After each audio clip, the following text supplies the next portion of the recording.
Tulad ng lote nito, ano po yung idea magkano po yung gastos sa pagpapaba ko ngayon sa 3,000 to 40 linear meter, 40 times 5. Reg,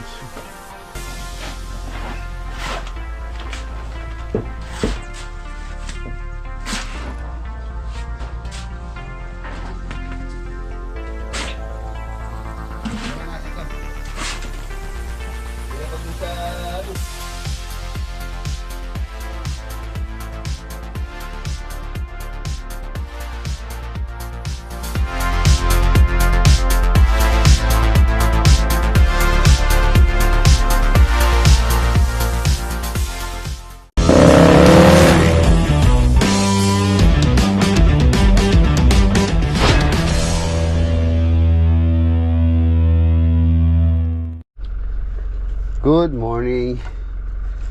Ayan mga boss, paalis po tayo 6 a.m. Oras po natin. Papunta po ako ng Bulacan.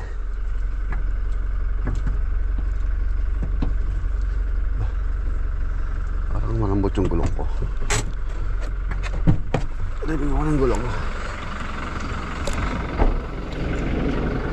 Di naman. Okay naman. Wala akong malambot sa gulong. Hello boy, alis na ako. Wala akong malambot yung gulong. Update po tayo sa sa mga tropa sa Bulacan. Kung mga gumagawa ng perimeter fence yan. Shoutout kay Ate Mary Grace tsaka kay Kuya Renato. Meron din akong dalang mga scaffolding na kailangan na raw po nila doon para mayatid din natin. Maaga akong umalis para maaga po tayo makarating doon. Medyo po kasi traffic dun sa ginagawa nilang kalsada. So syempre pagka traffic, kailangan natin tayo ang mag-adjust. Kailangan natin umalis na maaga para maaga tayo makarating.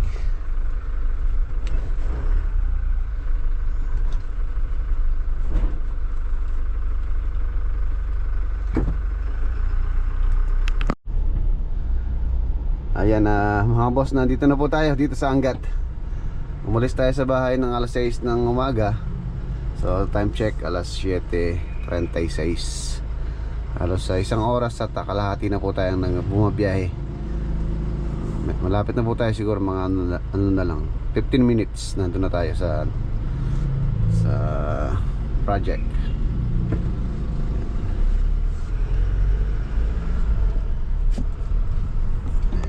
Arko patatakpan itong saing mo arko.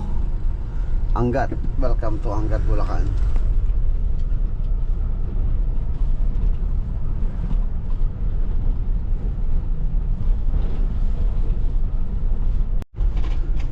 Ayan nandito na po tayo. Time check 7:43.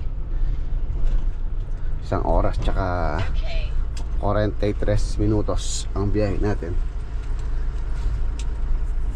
Update tayo dito sa ginagawa po namin perimeter fence.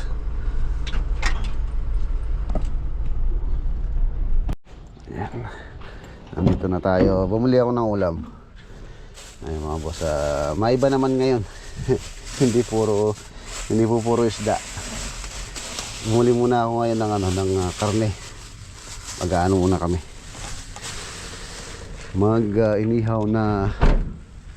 Inihaw na liempo. Gusto nyo ng hindi ako bumili ng isda. Baka sabihin nyo puro isda. Magano muna tayo ngayon, karne. Inihaw na liempo muna. Bumili ako ng inihaw na liempo.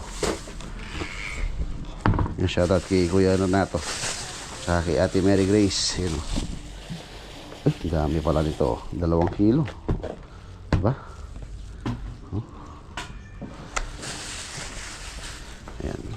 Kape muna tayo. Tapos update tayo dito sa bakod. Pulo na to, Daeng. Opo.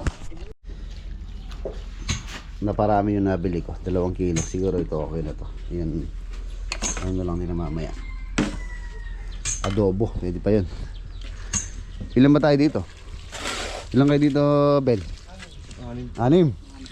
Yan, shoutout kay Marvin. Shoutout muna pare mo. Shoutout paring Carlo. Kasi mare mong Paring Ulap. Yan na po mga boss.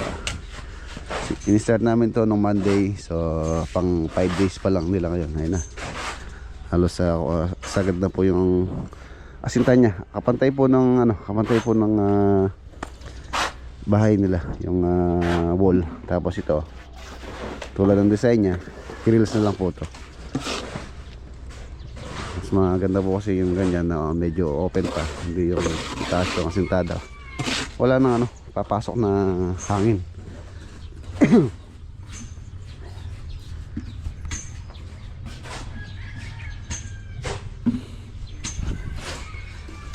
Nandito na sila sa kabila.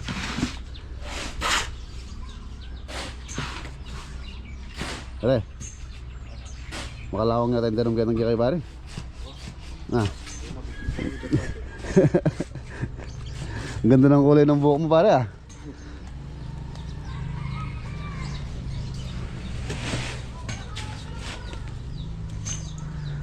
Tapos yun na lang doon. Tapos yung sa harapan naman, alas sa poste lang naman po yung tatayo doon. Dahil gate na po yun. Tapos merong service gate. Dito lang medyo matigas dito sa gawing taas. Ito nag-ukay si Lato-Lato. si Diwata. Masyas na eh. Puro base core. Pinantambak dyan base core yung pong may mga graba. Tigas yan.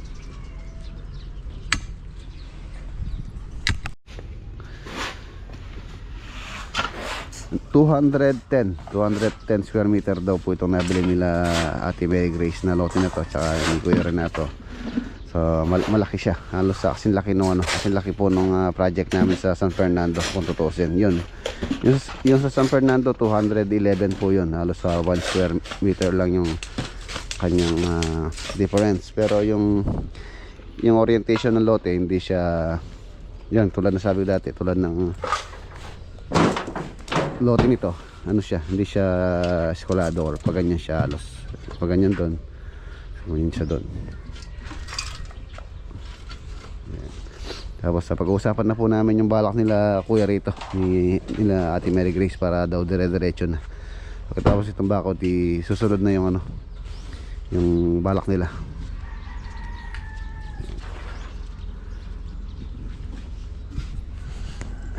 Timplahan ko muna tong ulam para mamarinate natin. Mamaya paihawin naman tong alas 10 siguro. Timplahan ko muna. 500 yung hollow blocks na in order ko. Ayan, mauubos na po ngayon to. Tapos na yung isang linya doon. So order pa tayo siguro at least mga 500 muna. Bali 1,000 na. So yun. Tapos order din tayo ng mga bakal 10mm tsaka 12. Yung pong bakal ng poste 12mm tsaka 10mm yung mga ties. Tapos yung horizontal ay mga dowels, horizontal vertical dowel sa po siya 10mm yan. Tapos yung spacing niya at least nasa 60 cm yung space. Tapos yung span, yung tulad ng sabi ko, at least dapat 3 meters sa sentro ng mga poste. Di ba lumate tayo sa 3 meters, walang tayong lumampas. For example 3.2, 3.5. Kung gusto na rin mas matibay yung bakod, at least dapat maximum sa 3 meters ang partition ng mga poste. Ayan, order muna ako, tapos order din ako ng semento. 50 bag cement yung in-order ko last week nung Monday. 2, 4, 6, 8, 10, 12 na lang to. Wala na nating order tsaka buhangin tsaka graba. So tara, order muna tayo. Kasama natin si Lato-Lato. Si Lato-Lato. Yan, hanggang dito po yung babakuran namin. Ito yung muon. Bale, tulad ng sabi ni gusto ni Kuya Renato, mag-set back kami ng 1 meter dito sa muon para lumuwang yung kalsada dito sa harapan niya. Ang ganda nga naman po. Ang ganda nito pagka natapos pa. Tapos nalagay yung binabalak nila dito. Ang ganda-ganda.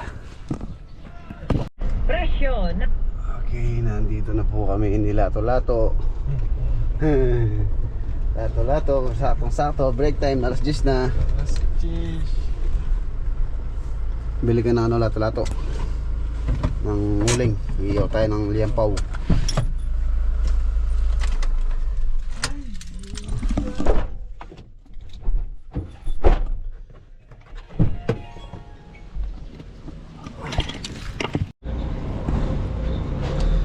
Mga boss, mais. Sa inyo nila ako to. Ha? Gano'n kayong tanim na mais dyan? Normal. Ngayon na po yung deliver. Mabilis lang sila.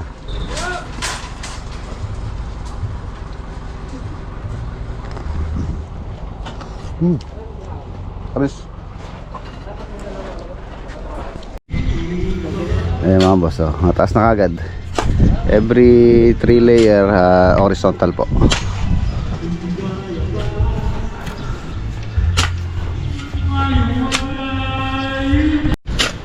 Ayan na, yun po mga gusto magpabakod ng lote mga boss. Bigyan ko po kayong idea magkano po yung gastos sa pagpapabakod ng property. Ang presyo po ngayon sa bakod per linear meter po kung saan yung linear meter natin or yung height niya is 2 meters ang height. Linear meter, paano po ba yung linear meter? Yung linear meter kung gaano po siya kaba. For example ito, hanggang doon is sabihin na natin for example lang 10 meters. So 10 linear meter po yan. Ayan, 10 linear meter yung nagre-range po ngayon sa 3,000 to 5,000 per linear meter. Yung materials nya, yan 12mm, tapos 10mm, tapos yung CHP number 5, tapos yung nakabaon at least 2 to 3 CHB hollow blocks yung nakabaon, yung pundasyon nya. Tapos ang presyo, ayan, 3,000 to 5,000 conforme po sa location nyo. So, tulad na sabi ko dati, kahit naman sa bahay, nagbabase rin tayo sa location, yung price ng materials, tsaka yung tawag dito, yung sitwasyon ng location. Ayan. For example ito, ano lang po siya, bukid siya, hindi siya mahirap pukain. Malambot lang yung lupa, so kaya mabilis. Ayan, tulad niya, mabilis po kami dito dahil nga ano siya, bukid. Dito lang medyo mahirap. Pagka po sinagpabakod kayo, syempre ocular din po yan. Kailangan makita muna yung babakuran para ma-estimate kung magkano yung magiging cost ng bakod per linear meter. Bare finish po. Bare finish ibig sabihin ano po siya, nakapalitada siya pero hindi siya nakapintura. Ayan, 5 to 3,000 to 5,000 ng presyo per linear. For example, meron kayo lote 100 square meter. 100 square meter, sabihin natin yung kanyang haba is 10, tapos 10, tapos 10, tapos 10. So 40 linear meter ang babakuran, kasama na yung gate tsaka yung service gate. So nasa 40 square meter po yun. 40 square meter multiply natin sa, sabihin na natin sabihin na po natin 5,000 per linear. 40 linear meter, 40 times 5k. So ayun, pagka 100 square meter, halos gagastos po kayo ng 200,000. 100 square meter po yung lote.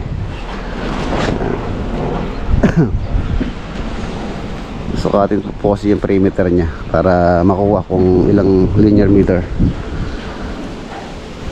Pero ito pong ginagawa namin dito mga boss, ano po siya, nakapintura. Pipinturahan din po ito. Tapos meron siyang grills tulad ng existing dito sa bahay. Ibabagay po namin or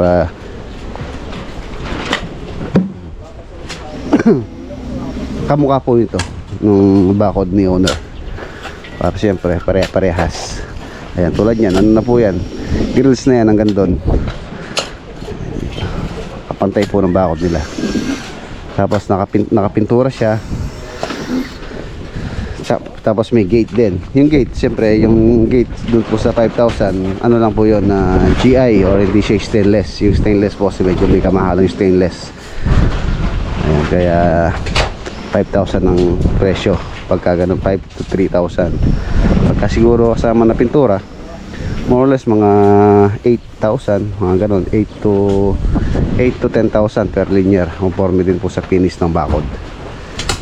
Pagka ganito lang, yan, CHB lang, tapos makapalitada. So nag-range po yan sa ano, sa 3 to 5,000. Yan, shout out. Shoutout, boss.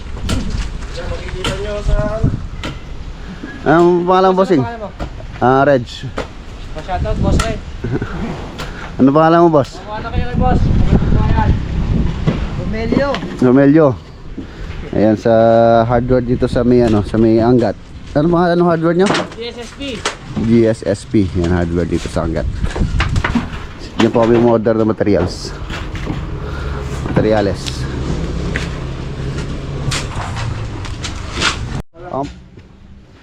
Ayan. Saga San Fernando. San San Fernando? Likod ng SM sa may ano yun?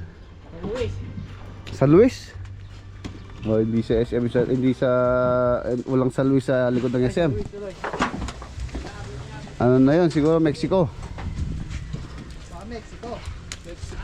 Uy, nagapoy na naman, Franz. Tingnan mo. Ay, nagapoy. Malakas sa hangin eh.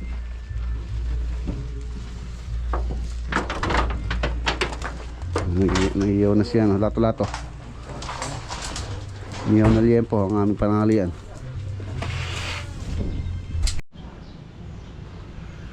Ayan, ito po yung previous project namin dito, doon po sa mga bago dito sa aking channel. Ito po yung bahay na ginawa namin last year or magdadalawang taon na siguro, kung di ako nagkakamali, itong bahay na to. Ayan, mga boss, ang itsura niya, ang ganda-ganda pa, parang bago pa, fully maintained itong bahay nila ate tsaka ni kuya. Ganun pong maliit na ano to, swimming pool dyan, ayan, sa area na yan. Ayan yung maliit na swimming pool.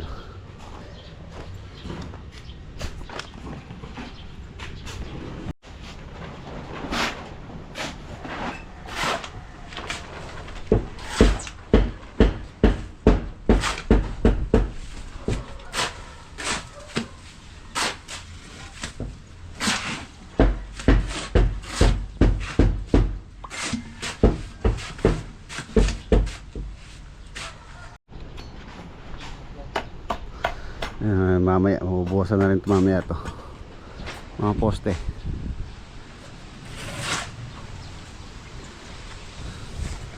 Alas 11:30.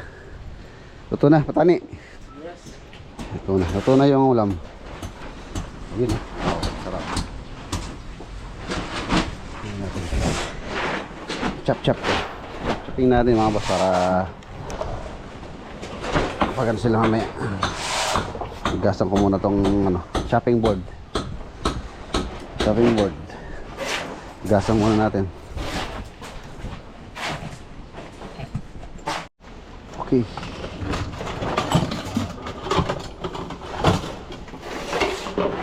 Tignan natin yung ulam. Uy, sarap.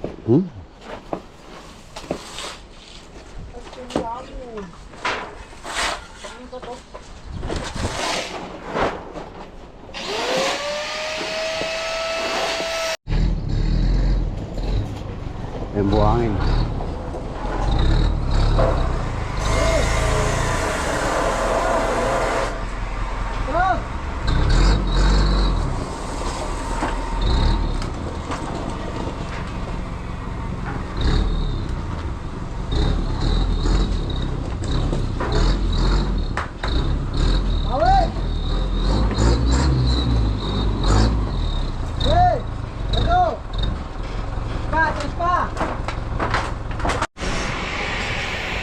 Saglit lang naman ay deliver nila.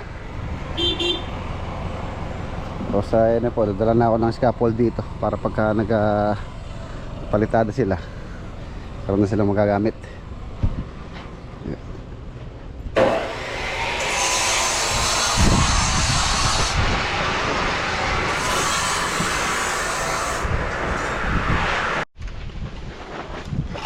Yan mga boss, every 3 layer horizontal po yan. Patong na lang, isa, dalawa, tatlong patong na lang simula dito. Taas na po eh. Halos kasing taas po nun.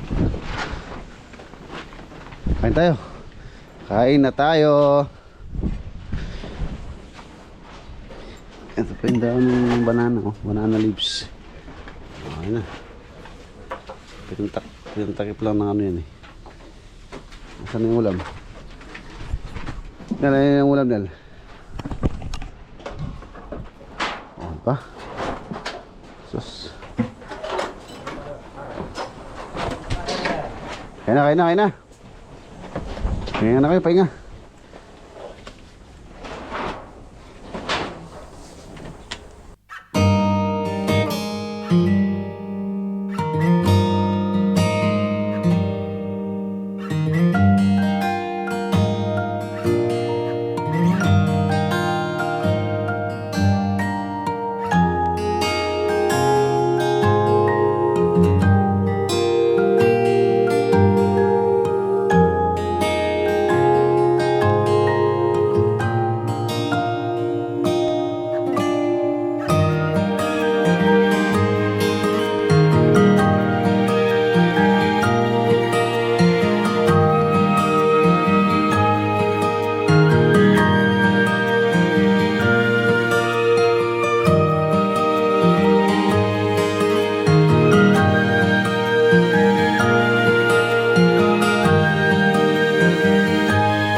Last na patong.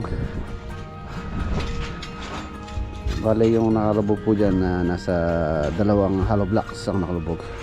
1, 2, 3, 4, 5, 6, 7, 8, 9, 10, 11, 12, 13. Bale 13 po, 13 na CHB. Ayan na siya. And tapos sa plastering. Bago pala bubusan muna itong poste na to. Pantay po nun para yung lalagay dito na lang yung grills.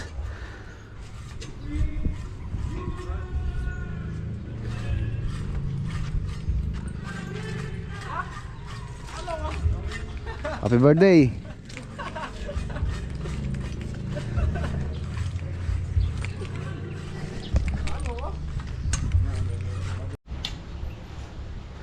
Ayan yung palang frontage niya mga boss, simula dito hanggang doon. Nasa ano po siya, nasa halos sa 10 meters hanggang doon siya. Pero kung talagang susundin namin, ito po kasi yung moon. Ito yung moon niya. So hanggang doon sa property nun, sa property ni ay sa bakod na yun. Ayan. Hanggang doon po siya dapat, pero yun nga, tulad ng gusto nila kuya, so doon sa column na lang na yun, sa poste na yun. Tapos setback dito ng 1 meters. Tapos dito yung kanyang pinaka main gate, tapos service gate dyan. Para nga naman pumaluwang dito. Pwede pang magparking yung isang sasakyan. If ever na puno na sa loob, pwede pa rito. Maluwang pa po yung kalsada rito. Ayan. Ayan. Ayan, si Tamtam nakaparking dito. Maluwang pa naman dito.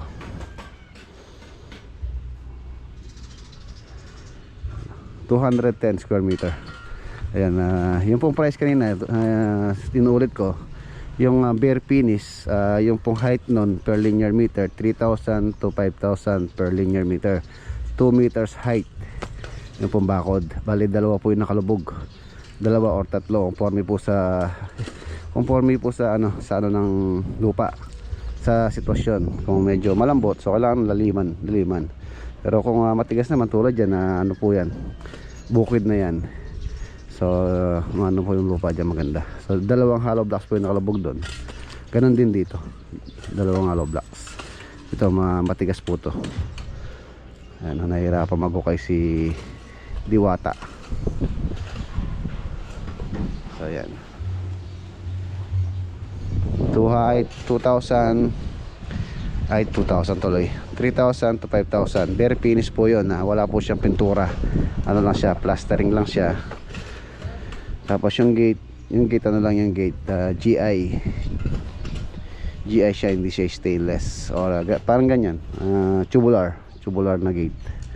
Stainless po kasi medyo mahal, triple the price sa ano, sa bakal, triple.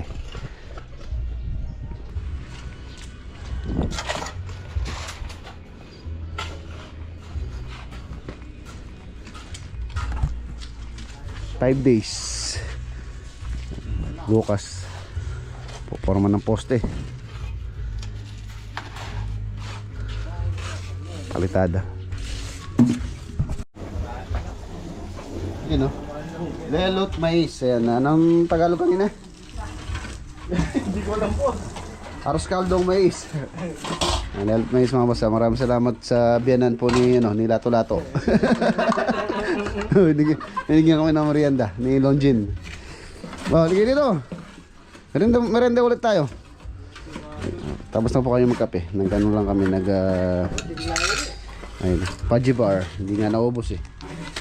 May dalang si Diwata galing sa biyanan niya. Mahal na mahal ka talaga ng biyanan mo, no? Siyempre po. So, merienda mo tayo. Ligay dito. Anong Tagalog kayo ni pare? Sampelot.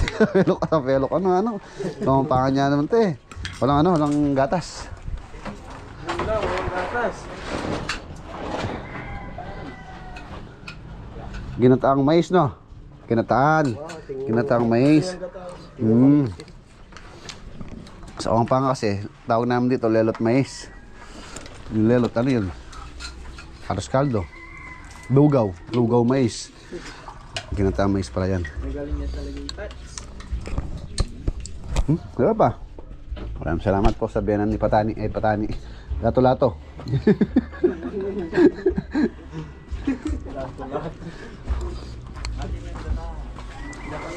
Yan o tawag sa kanya ni Kuya Renato, Lato-Lato.